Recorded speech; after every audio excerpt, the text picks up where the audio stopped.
Fine. Let's start. Number 10. Metallic hydrogen. Hydrogen is the most boring thing in the universe. It's the first box on the periodic table.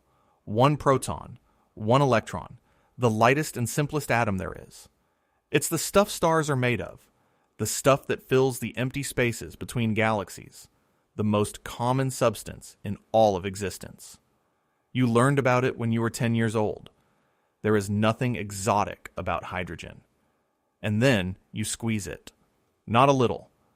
Not the kind of pressure you get at the bottom of the ocean. We're talking about pressure so extreme that it rewrites what the element is allowed to be. Take ordinary hydrogen gas, cool it, compress it, and keep pushing until the atoms are crushed so close together that their electrons stop belonging to individual atoms and start flowing freely across the whole sample. And when that happens, hydrogen, the lightest, simplest, most familiar element in the cosmos, becomes a shining metal, a mirror, something that conducts electricity like copper. For most of a century, this was just a prediction on paper. Two physicists named Wagner and Huntington worked it out back in the 1930s. They said, in principle, if you push hard enough, hydrogen will go metallic. The trouble was the pressure required. We're talking about hundreds of gigapascals, millions of times the pressure of the air around you right now. For decades, nobody on Earth could reach it. But here's the thing. Nature got there a long time ago. Look up at Jupiter. Look at Saturn. Those giant planets are mostly hydrogen, and deep inside them, beneath thousands of kilometers of crushing atmosphere, the pressure is more than enough. Most scientists are now convinced that the hearts of Jupiter and Saturn are oceans of liquid metallic hydrogen, vast and churning, and that those metal oceans are what generate the enormous magnetic fields wrapped around both planets. So the strangest version of the most common element isn't some lab curiosity. It might be the single largest reservoir of metal in our entire solar system, hidden where we will probably never reach it. Which brings us to the part that sounds like a detective story. In 2017, a team at Harvard, Isaac Silvera, who had been chasing this problem for something like 45 years, and a researcher named Ranga Diaz, announced that they'd done it. They had taken a tiny amount of hydrogen, placed it between the polished tips of two diamonds, and squeezed it to around 495 gigapascals. And under that pressure, they said, the sample turned reflective, shiny, metallic. They had made the most sought-after material in physics, a speck of it, the first on Earth. It was the kind of result that gets you remembered. And then it was gone. While they were trying to measure the sample more precisely with a low-power laser, the diamond holding everything in place failed, and the speck of metallic hydrogen, the only one in the world, vanished. Silvera's own words were about as blunt as physics gets. Basically, he said, it's disappeared. Maybe it had slipped out. Maybe the pressure dropped, and it turned back into ordinary gas. Maybe a defect crept into the diamond. They didn't know. The one sample that could have proven the whole thing was simply not there anymore, and other physicists weren't even sure it had been real. A researcher in Edinburgh pointed out that hydrogen at those pressures tends to leak away within a day or two, so the story didn't quite add up. The claim is still argued about today, but here's what makes it linger. There's a possibility, not proven, but taken seriously, that metallic hydrogen might be metastable, meaning that once you make it, it could stay metal even after you release the pressure. A material born in a vice that remembers being squeezed and refuses to go back. If that's true, then somewhere in the logic of physics, there's a shiny metal version of the most ordinary element in the universe that could, in principle, just sit on a shelf at room temperature. We made it once, and then we lost it before we could be sure it was ever there. Number 9. Aerogel. Pick up a brick. Feel the weight of it. Now, imagine a solid block the same size, sitting in your open palm, and you can barely tell it's there at all. It looks like a piece of frozen sky. Pale, hazy, blue around the edges, like someone caught a wisp of smoke and somehow made it hold its shape. People literally call it frozen smoke. And it is, by some measures, the lightest solid material that has ever existed. The reason it weighs almost nothing is almost funny when you hear it. Aerogel is barely there. Up to 99.8% of its volume is empty space. It's a silica structure, basically the same stuff as glass, but spun out into a skeleton so fine and so full of holes that there's almost nothing left but the holes. The lightest versions have a density of around 3 milligrams per cubic centimeter. A slab of it the size of a full-grown adult would weigh less than a pound. It's about 1,000 times less dense than the glass in your window, made of the same basic ingredient. It was invented back in the 1930s by a man named Stephen Kistler, reportedly to win a bet about whether you could replace the liquid inside a jelly with gas without collapsing the structure. He could. The jelly's framework stayed standing, but where the liquid had been, there was now just air. He'd made a solid that was mostly nothing. For decades, it was a curiosity. And then NASA found the perfect job for it. Here's the problem they needed to solve. There was a mission called Stardust, and its goal was almost absurdly ambitious. They wanted to fly a spacecraft out to a comet, hold out a collector, and catch actual particles of that comet as the spacecraft tore past it. The catch, and it's a big catch, is the speed.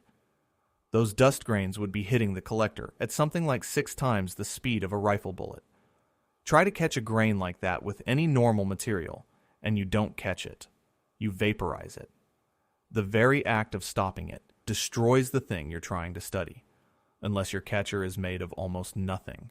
They filled the collector with aerogel. And when those comet grains slammed into it, the frozen smoke let them bury in slowly, carving long carrot-shaped tracks deep into the material as it gently bled off their speed without burning them up. The grains came to rest, intact, held in a block of solidified air. Stardust launched in 1999, swept past Comet Wild 2 in 2004, and dropped its capsule back down into the Utah desert in 2006, carrying the first samples of a comet ever brought back to Earth, cradled in a material that's barely more than a ghost. So this isn't just a record holder in a glass case, though it holds Guinness records for being the lightest solid. This is a substance so close to nothing that it could reach out and stop a piece of a comet without harming it. A solid you can hold, that's almost entirely empty, that caught the dust of the early solar system out of the dark and brought it home. Number 8. Quark gluon plasma. Everything you have ever touched is made of atoms, and atoms are mostly made of protons and neutrons feel solid and permanent and final. They are not the end of the story. Inside each of them are smaller things, quarks, held together by particles called gluons, bound so ferociously tight that under normal conditions you can never get them out. You cannot isolate a single quark. Try to pull one free, and the force between them only gets stronger, like the universe's most unbreakable elastic. Quarks live their entire existence locked inside protons and neutrons, and they never come out. Except once, at the very beginning. And for a few millionths of a second at a time, in a machine we built on purpose. If you take the nuclei of heavy atoms, gold or lead, and smash them into each other at very nearly the speed of light, you can, for the briefest possible instant, create conditions so hot and so dense that protons and neutrons simply melt. The quarks come unglued. For one flickering moment, you have a soup of free quarks and gluons, unbound, sliding past each other. It's called quark gluon plasma, and it is the hottest material that human beings have ever made. We're talking trillions of degrees, hundreds of thousands of times hotter than the core of the sun. Now, you'd expect something that hot to behave like a gas. A frantic, chaotic spray of particles flying everywhere. That's what the theorists predicted. When they built the relativistic heavy ion collider at Brookhaven, and later when they ran these collisions at the Large Hadron Collider, that's roughly what everyone was braced for. That's not what they got. The quark-gluon plasma doesn't flow like a gas. It flows like a liquid. And not just any liquid, a nearly perfect one. It has almost no viscosity at all, which is the scientific way of saying almost no internal friction, almost no resistance to flowing. It is, by measurement, one of the smoothest, most frictionless fluids that has ever been observed, sitting right up against the theoretical limit of how frictionless a fluid is even allowed to be. The hottest thing we've ever created behaves like the most perfect liquid we've ever found. The scientists who measured it just started calling it the perfect liquid, and the name stuck. But here is the part that should stop you cold. This isn't an exotic substance we invented in a basement. This is the original state of everything. For the first few millionths of a second after the Big Bang, the entire universe, every particle that would ever become a star, a planet, a person, was this. A perfect liquid of free quarks and gluons, filling all of space, before it cooled down enough for protons and neutrons to even form. So, when those machines melt a fleck of matter into quark-gluon plasma, they're not just making something strange. They're rewinding the universe. For a flicker, in a tunnel under the ground, we recreate the substance that everything was before there was anything. And then it cools, in less time than it takes light to cross a room, and becomes ordinary matter again. The only kind of matter that ever gets to last. Number 7. The Bose-Einstein condensate. We're taught that there are a few states of matter. Solid, liquid, gas. Maybe you learned a fourth one. Plasma. The stuff of stars and lightning. That's usually where the list stops. But there's a fifth state, and it doesn't appear anywhere in the natural universe that we know of. Not in any star, not in any nebula, not on any planet. To find it, you have to build it. And to build it, you have to go somewhere colder than space itself. The idea goes back to Bose and Einstein in the 1920s. The math said something almost unbelievable. If you took a gas and cooled it down close enough to absolute zero, the coldest temperature that can exist, the point where motion itself nearly stops, the atoms would stop behaving like separate things. They would lose their individual identities and collapse together into a single quantum state. Thousands, millions of atoms, all doing exactly the same thing at exactly the same time. Not a crowd of atoms. One thing, a single giant superatom. For 70 years it stayed theoretical, because nobody could get cold enough. Absolute zero is brutally hard to approach. But in 1995, two physicists named Eric Cornell and Carl Wieman finally did it. They took a tiny cloud of rubidium atoms and cooled it to about 170 billionths of a degree above absolute zero. Let that number sit for a second. Not 1 degree above absolute zero. Not 1,000th. 170 billionths. Colder than anywhere in the natural cosmos. And at that temperature, the atoms surrendered their separateness and merged into the fifth state of matter. They and Wolfgang Ketterle would win the Nobel Prize for it. And once you have one of these condensates, you can do something to light that sounds like a magic trick. Light is the fastest thing there is. In a vacuum, it moves at around 300,000 kilometers per second, and nothing catches it, and nothing slows it down. It is the one absolute speed in the universe. Except a physicist named Leanie Howe took a beam of light and sent it into one of these condensates. And the light slowed down. Not a little. In 1999, she brought light down to about 38 miles per hour.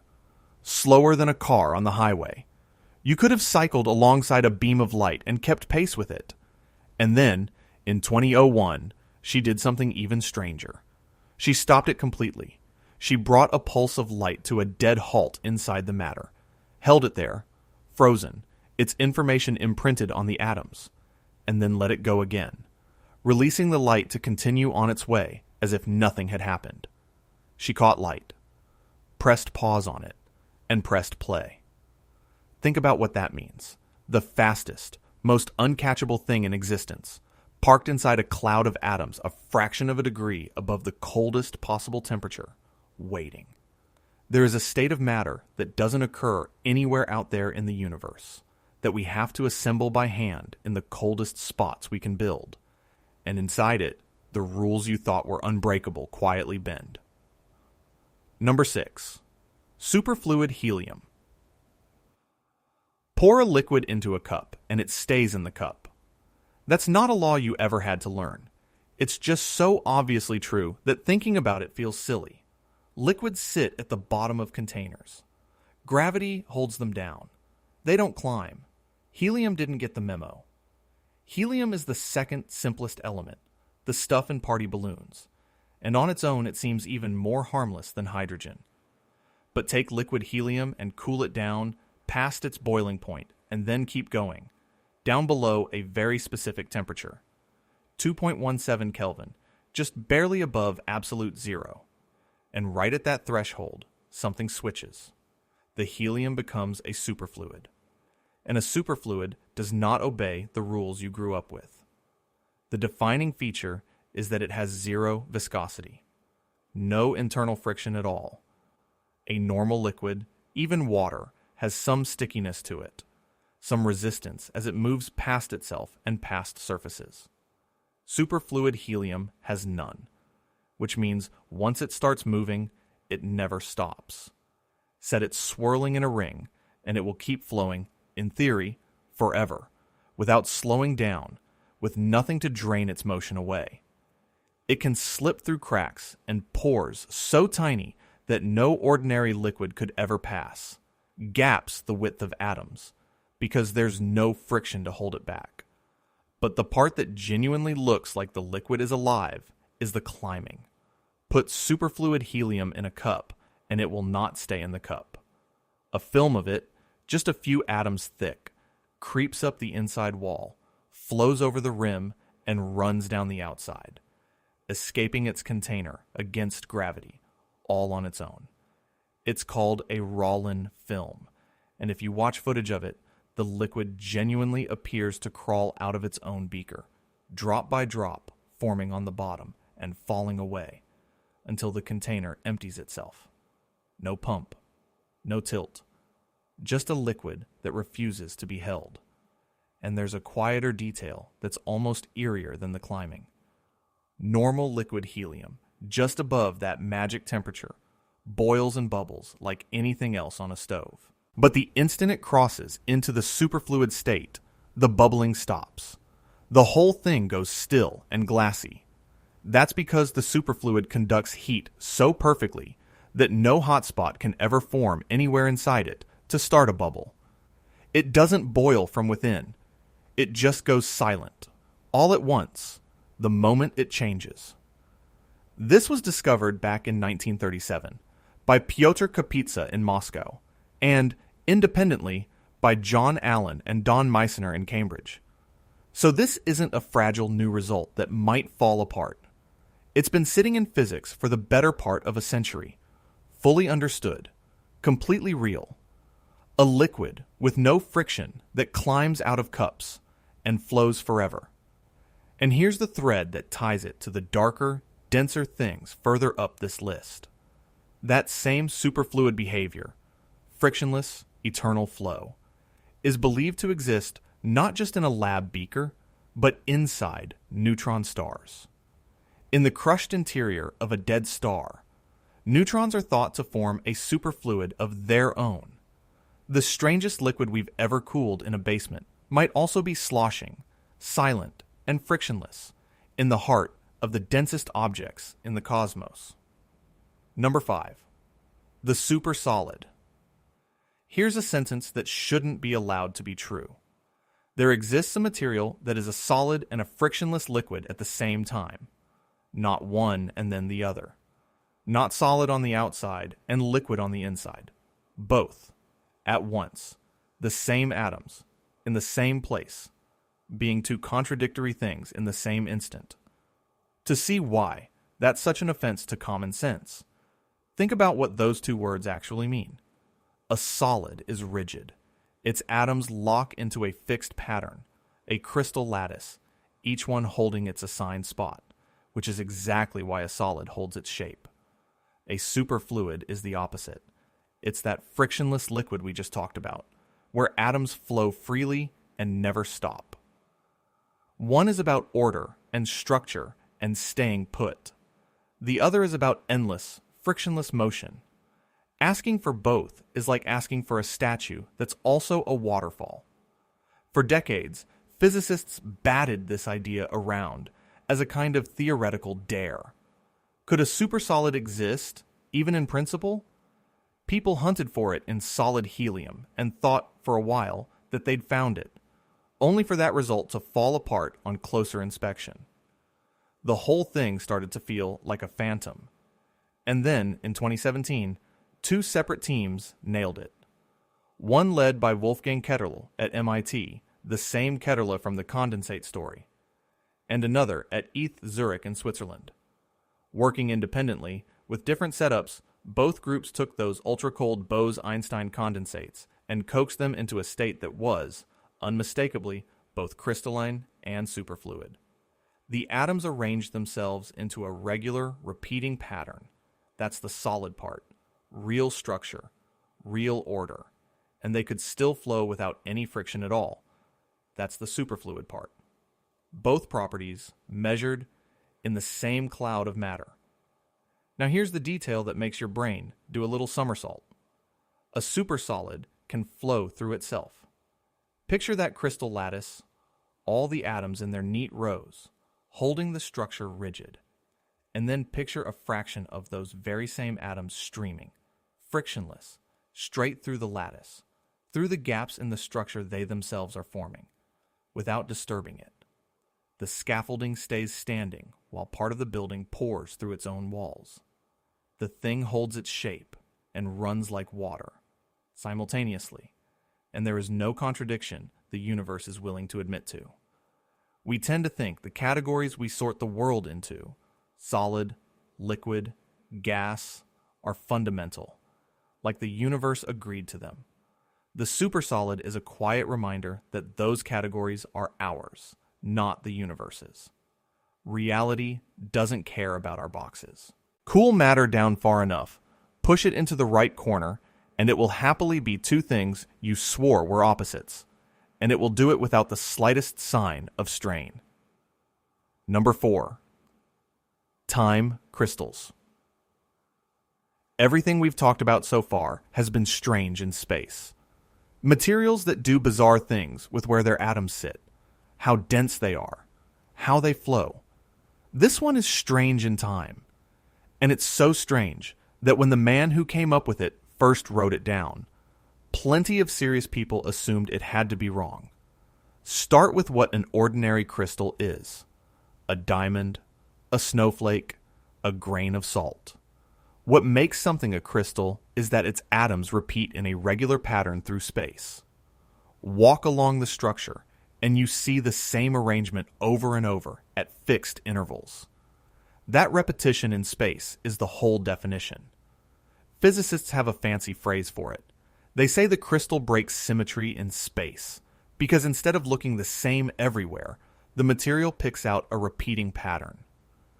In 2012, a Nobel Prize-winning physicist named Frank Wilczek was teaching a class about exactly this, ordinary crystals, and he asked himself a question that nobody had quite asked before. If a crystal repeats in space, could something repeat in time? Could you have an object that, all on its own, with no push from outside, cycles through a pattern of states over and over, returning to where it started at perfectly regular intervals? Forever? A crystal, but in time instead of space. When you first hear it, that sounds exactly like perpetual motion. A thing that moves forever, without being driven. And perpetual motion is supposed to be flatly impossible, the most reliably forbidden idea in all of physics. So the proposal set off an argument. Some of the early versions of the idea were, in fact, shown to be impossible, just as the skeptics suspected. You can't have this happen in a system that's truly sitting still in its lowest energy state in the simple way Wilczek first imagined. But the idea didn't die. It evolved. Physicists realized you could make a real version, a discrete time crystal, in a system that's being gently tapped by an outside rhythm. And in 2021, a team using Google's Sycamore quantum processor actually built one. They took 20 quantum bits made of superconducting aluminum, hit them with pulses of microwave light, and watched the system settle into a pattern where the qubits flipped back and forth between two states, locked into their own steady rhythm. And crucially, without the system soaking up energy or giving any off. It just kept cycling. Order, repeating in time, stable, going on and on. Now the obvious question, isn't that perpetual motion after all? And the answer is the beautiful, sneaky part.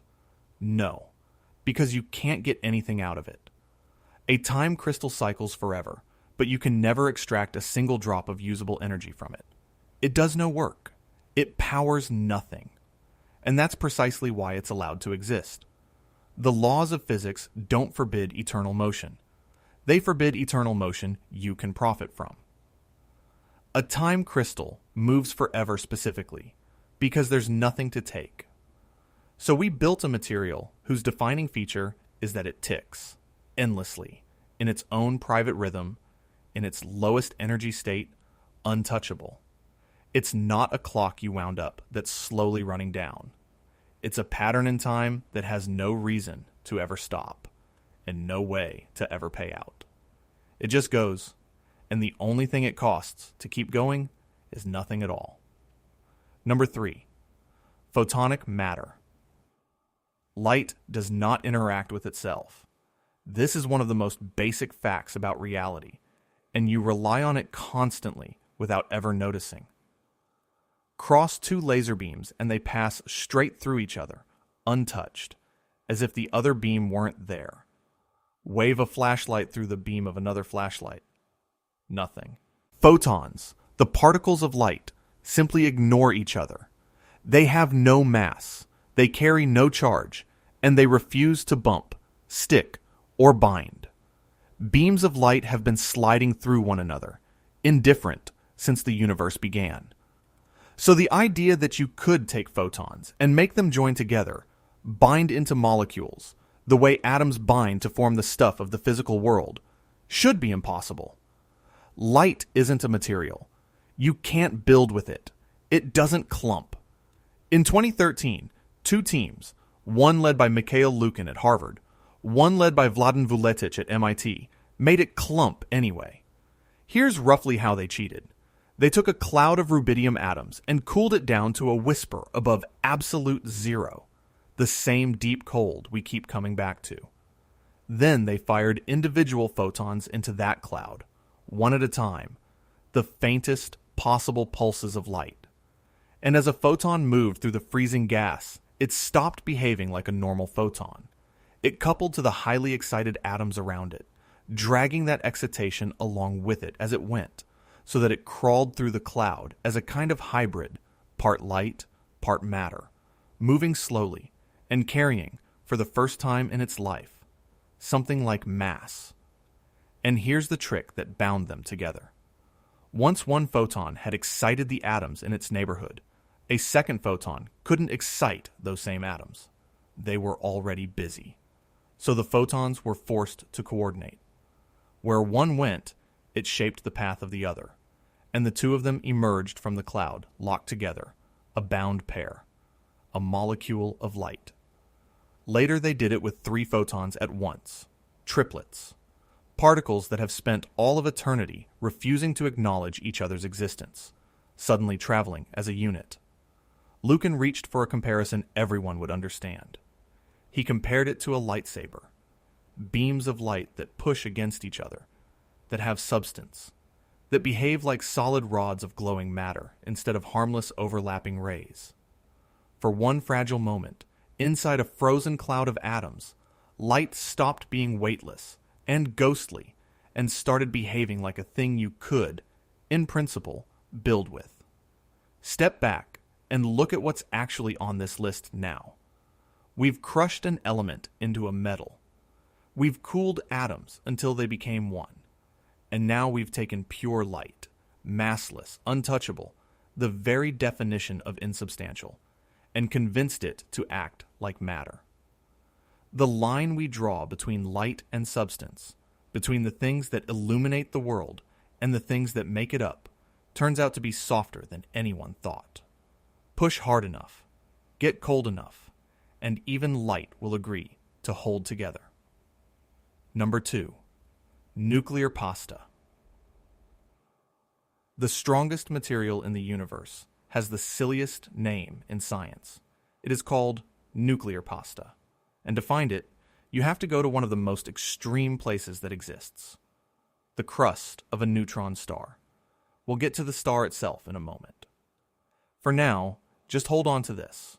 A neutron star is what's left when a massive star dies and its core collapses. It packs more than the mass of our sun into a ball about the size of a city. The gravity is monstrous. The density is almost beyond comprehension. And just beneath its surface, matter gets squeezed into shapes that look like they came off a dinner plate. Here's why. Down in that crust, you've got two forces locked in a brutal tug of war. The strong nuclear force is trying to pull matter together. The electric force between all the protons crammed in there is trying to push it apart. At ordinary densities, one of those wins easily.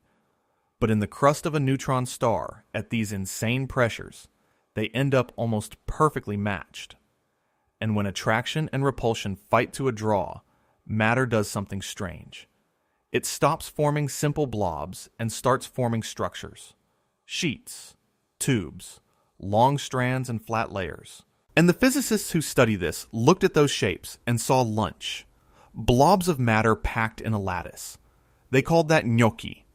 Long cylindrical tubes, spaghetti. Flat stacked sheets, lasagna. It would be funny, and it is a little funny, except for what these shapes turn out to be.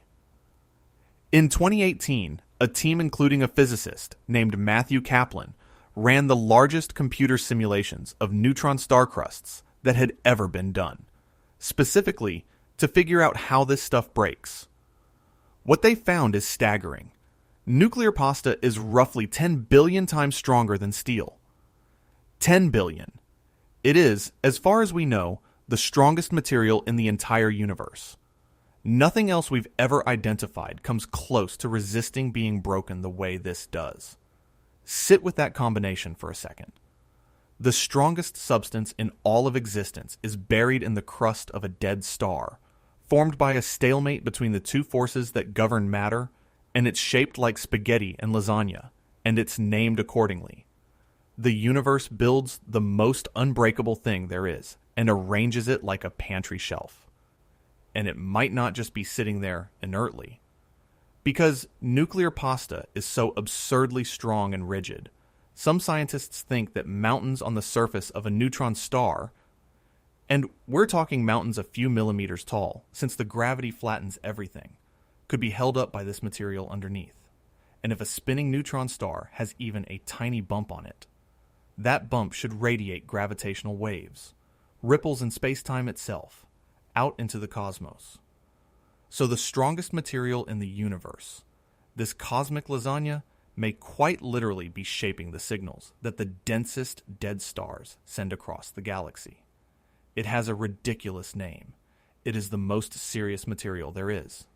Number 1, degenerate matter. We've spent this whole list pushing matter to its limits, squeezing it, freezing it, melting it, making it climb and flow and bind in ways it shouldn't. For the last one, we're going all the way to the end, to the place where matter stops being matter as you understand it at all, because there is a kind of substance out there where atoms, The basic units of everything you've ever seen or touched simply cease to exist as atoms. And what holds it up isn't heat or pressure in any way you've ever felt it. What holds it up is a rule. Go back to that neutron star. When a massive star runs out of fuel, there's nothing left to push back against its own gravity, and the core falls inward, and it falls hard. Gravity crushes the atoms together so violently that the empty space inside them, and atoms are mostly empty space, gets squeezed out entirely. The electrons, which normally orbit at a comfortable distance, are driven straight into the protons in the nuclei. Electron and proton merge and become a neutron. Do that to the entire core, and you no longer have atoms. You have a single, continuous mass of neutrons, packed shoulder to shoulder, with no gaps left at all. The density is a number the human mind just slides off of. A single teaspoon of neutron star material would weigh somewhere around 1 billion tons here on Earth. 1 teaspoon. More than the combined weight of every human being alive, crushed into a volume smaller than a sugar cube. A mountain in your hand, in a spoon, and now the deepest question of the whole list. What holds it up? Why doesn't it just keep collapsing, all the way down to nothing? It's not heat. A neutron star can cool down completely, and it still won't collapse. The answer is one of the strangest laws in all of physics, called the Pauli exclusion principle. It says that 2 of these particles are simply not allowed to occupy the same quantum state at the same time. Not it's hard, not they repel. It is forbidden. Nature does not permit it. And so, when gravity tries to force the neutrons into the same states, they refuse. Not by pushing back with a force, but because the universe will not let them be in the same place in the same way. That refusal generates a pressure that exists even at absolute zero, with no heat at all. It is pure quantum law, standing between a dead star and total collapse. Think about what that actually means. The densest, heaviest, stable matter in the cosmos is held up not by energy, not by motion, not by any force in the everyday sense, but by a prohibition, by the universe drawing a line and saying, this far and no further. You cannot all be the same. That rule, and that rule alone, is the floor that 1 billion tons per teaspoon is resting on. And here's the final unsettling thought to leave you with. We're not even sure the neutrons are the bottom. In the very deepest core of a neutron star, where the pressure climbs higher even than that. Some physicists think the neutrons themselves might break down, dissolving into their quarks, into some even stranger state of matter that we have no confirmed name for and have never seen and cannot make. There might be a substance at the heart of these stars that is to neutron matter what neutron matter is to a rock. A material beyond the end of our list, sitting in the dark, that the universe knows about, and we don't. We started with hydrogen, the simplest thing there is, and we've ended here, at matter crushed past the point of being matter, held together by a law instead of a force, with something even stranger possibly hiding underneath. Every material on this list was a place where reality bent the rules we thought were fixed. Solid, liquid, the speed of light, the categories we trust, the very idea of what a substance can be, and the lesson under all of it is quietly enormous. The universe is not made of the things we expect. It's made of whatever physics will permit. And physics, it turns out, will permit a great deal more than we ever imagined. Thank you for watching and sticking till the end. We've got plenty more videos coming in the future. Hit that subscribe button so you don't miss them. See you in the next one.